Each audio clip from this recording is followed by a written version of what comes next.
पदार्थों में अवस्था परिवर्तन। कक्षा 9 में आज हम पदार्थों में अवस्था परिवर्तन के बारे में अध्ययन करेंगे। पदार्थों में अवस्था परिवर्तन, कैसे कोई पदार्थ एक अवस्था से दूसरी अवस्था में परिवर्तित होता है। जैसा कि हम जानते हैं कि जितने भी पदार्थ हैं वह 3 अवस्थाओं में पाए जाते हैं: ठोस अवस्था, द्रव अवस्था या गैस अवस्था। तो कैसे इंटर कन्वर्जन होता है, कैसे ये एक अवस्था से दूसरी अवस्था में परिवर्तन होता है, इसके बारे में देखेंगे कि जब कोई वस्तु या कोई पदार्थ ठोस अवस्था में है तो वह द्रव अवस्था में कैसे बदलता है। ठोस से द्रव यानी लिक्विड,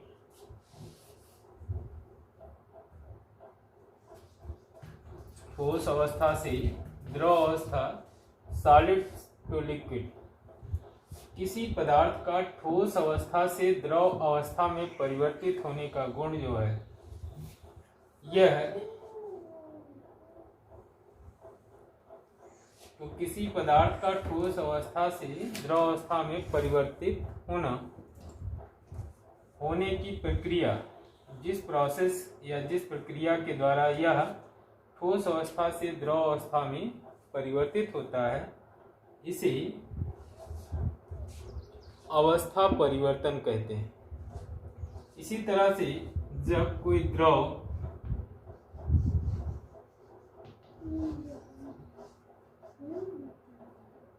अवस्था से ठोस अवस्था में परिवर्तित होती है तब भी इसे क्या बोलते हैं? अवस्था परिवर्तन। कोई द्रव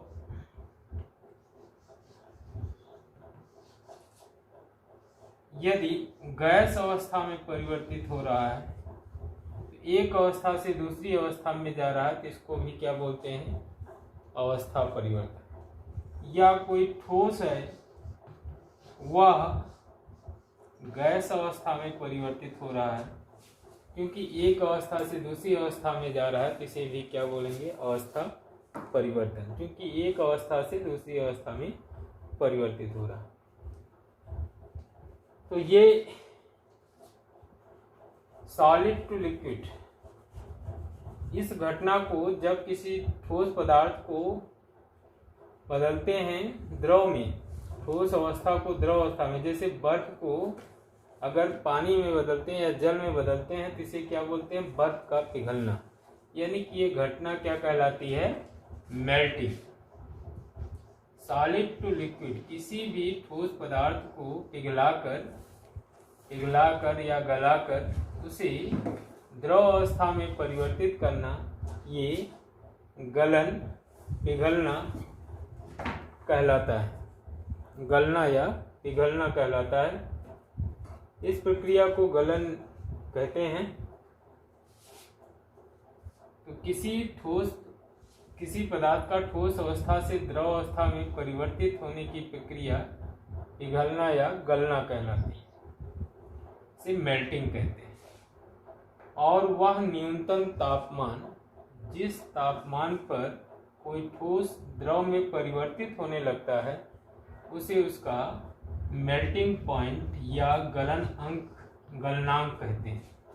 वह न्यूनतम तापमान जिस पर कोई ठोस द्रव अवस्था में परिवर्तित होता है, उसे उसका क्या बोलते हैं? गलनांक। तो गलनांक क्या है? न्यूनतम तापमान जिस पर कोई ठोस द्रव में परिवर्तित होना प्रारंभ करता है। तो सॉलिड के लिक्विड में बदलने की प्रक्रिया क्या कहलाती है? मेल्टिंग।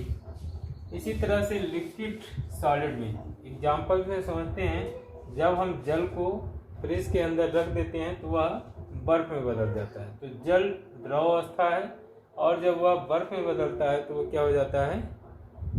वह उसकी ठोस अवस्था कहलाती है। तो द्रव अवस्था से ठोस अवस्था में तो हम जल को क्या करते हैं? फ्रिज में जमाते हैं। तो इस प्रक्रिया को बोलते हैं जमना या हिमीकरण। जमना या हिमीकरण, और इंग्लिश में इसी को बोलते हैं फ्रीजिंग। फ्रिज से बना है फ्रीजिंग। तो हिमीकरण या जमना की प्रक्रिया कहलाती है द्रव अवस्था से ठोस अवस्था में बदलने की प्रक्रिया। ये क्या कहलाती है? फ्रीजिंग या हिमीकरण या जमना। और वह तापमान, वह न्यूनतम तापमान जिस पर कोई द्रव ठोस में बदलने लगता है उसे उसका फ्रीजिंग पॉइंट या हिमांक कहते हैं।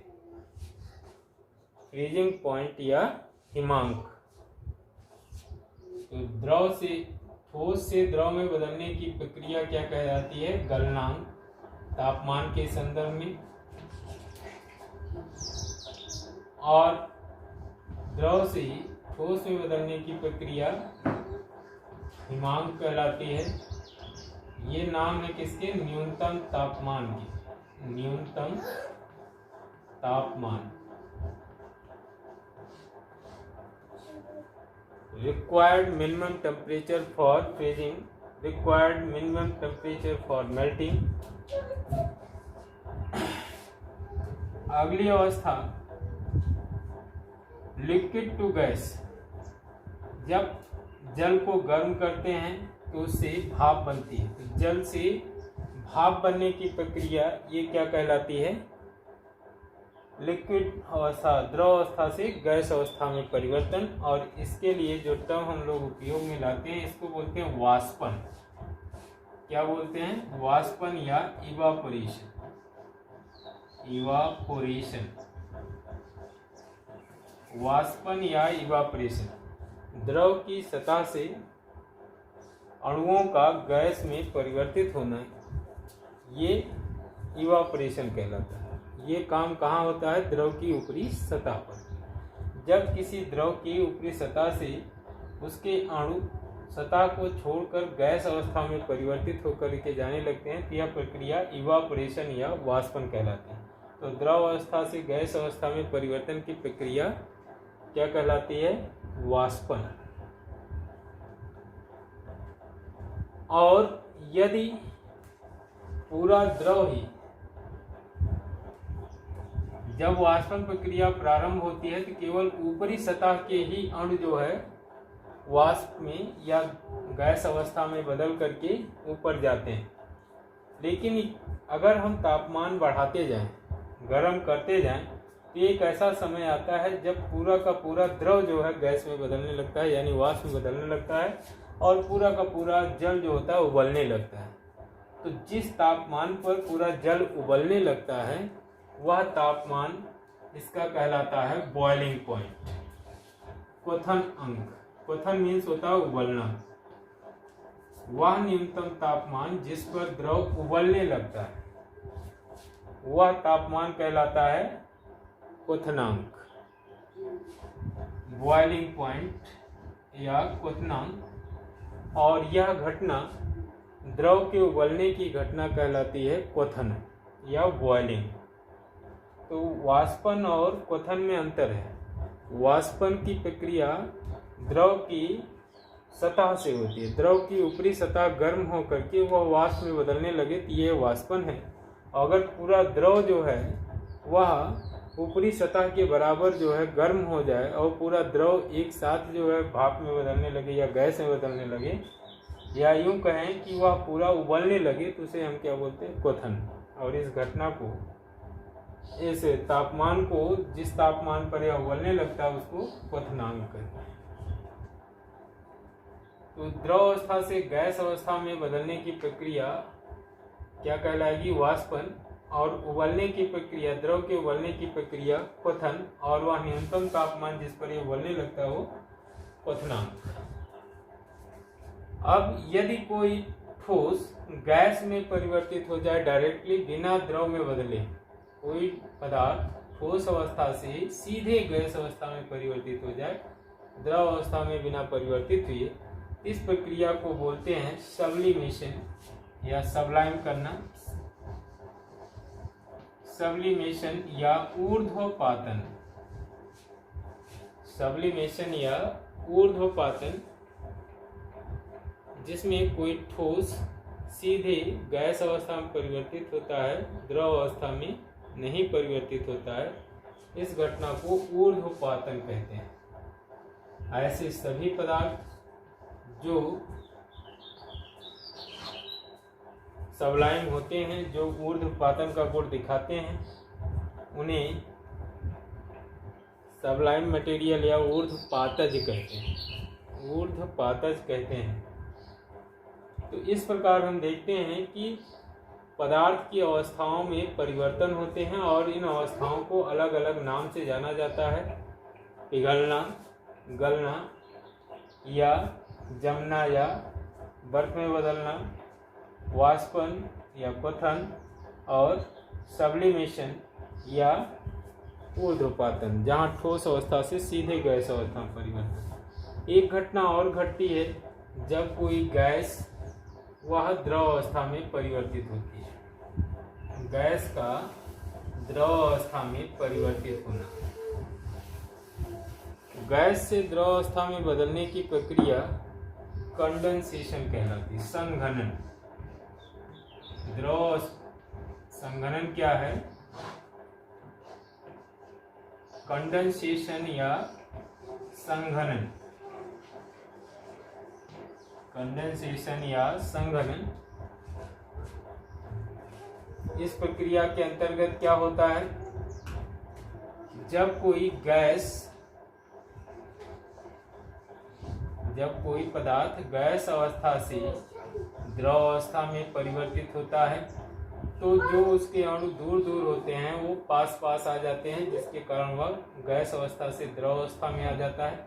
लेकिन यह प्रक्रिया अपने आप नहीं होती है। इस प्रक्रिया में हमें बाहर से दाब देना पड़ता है। बिना दाब दिए यह प्रक्रिया या तापमान कम किए यह प्रक्रिया संभव नहीं होती। दाब और ताप दोनों साथ रखते हैं तभी यह प्रक्रिया संभव हो पाती है। तो गैस अवस्था से द्रव अवस्था में बदलने की प्रक्रिया, जैसे हम लोग अगर व्यवहारिक उदाहरण के रूप में देखें, एलपीजी, जो घरेलू गैस किचन में, रसोई घर में खाने को पकाने के लिए यूज में लाई जाती है, एलपीजी, वह liquefied petroleum gas high pressure पर गैस को द्रव में परिवर्तित किया जाता है, लिक्विफाई किया जाता है, द्रवीकृत किया जाता है। और उससे जो है यहाँ पर गैस अवस्था से द्रव अवस्था में परिवर्तन का एक बढ़िया उदाहरण है। इसी तरह से सीएनजी है। इसी प्रकार सेंट वाले जितने भी आइटम हैं, जो सेंट की शीशियाँ आती हैं, परफ्यूम्स की आती हैं, उसमें भी इनको हाई प्रेशर पर बॉटल में भरा जाता है जिससे वो द्रवीकृत हो जाए, द्रव में बदल जाए। तो जब अणुओं को दूर दूर से पास पास लाने की घटना होती है तो इसको बोलते हैं कंडेंसेशन या संघनन। जहाँ गैस के अणु दूर दूर होते हैं वहीं द्रव में पास पास आ जाते हैं और यह प्रक्रिया संघनन कहलाती है। इसका और दूसरा एग्जाम्पल हो सकता है द्रव से किसमें बदल दें? द्रव से ठोस में। यहाँ भी संघनन हो रहा है। द्रव के अणु जो अभी दूर दूर थे इनको और पास पास ला दिया जाए तो किसमें बदल जाएंगे? ठोस में। तो संघनन की प्रक्रिया क्या होती है? गैस से द्रव या द्रव से ठोस में बदलने की प्रक्रिया। इन जनरल जो है यह प्रक्रिया गैस से द्रव में बदलने के लिए संघनन का प्रयोग किया जाता है। सामान्यतया गैस अवस्था से द्रव अवस्था में परिवर्तन के लिए संघनन का प्रयोग किया जाता है। चाहे आप भगोने के ऊपर ढक्कन रख देते हैं, ढक्कन में जो वाष्प जाती है गैस बन करके वह फिर प्रेशर के द्वारा ठंडी होकर के जल की बूंदों में आ जाती है। तो ये संघनन की प्रक्रिया आपको देखने को मिलती है। या वातावरण में देखें तो जो जल की समुद्रों से या वाटर बॉडी जितने भी जलाशय होते हैं वहाँ से भाप के रूप में पानी ऊपर जाता है, फिर आपस में इकट्ठा होता है टेम्परेचर कम होने पर, उससे बादल बनते हैं। तो बादल के बनने की प्रक्रिया भी क्या है? संघनन की प्रक्रिया है, जहाँ गैस अवस्था से द्रव अवस्था में बदलने की प्रक्रिया होती है। तो ढेर सारे एग्जाम्पल हमारे चारों तरफ उपलब्ध हैं जिनसे हमें देख सकते हैं ये घटनाएं कैसे घटती हैं। बाकी आप अध्ययन करिएगा। जहाँ कोई प्रॉब्लम होगी उसके लिए आप कांटेक्ट कर सकते हैं। ग्रुप में नंबर है ही है, आप उनसे कांटेक्ट करिए। इन सभी का नोट्स बनाइए। इसी के साथ ये चैप्टर जो होता है वो ख़त्म होता है। इस चैप्टर से रिलेटेड जो भी एक्सरसाइज है उसको आप करेंगे और जो भी आपकी समस्या होगी उसके लिए आप कॉल करेंगे वो हम बताएंगे।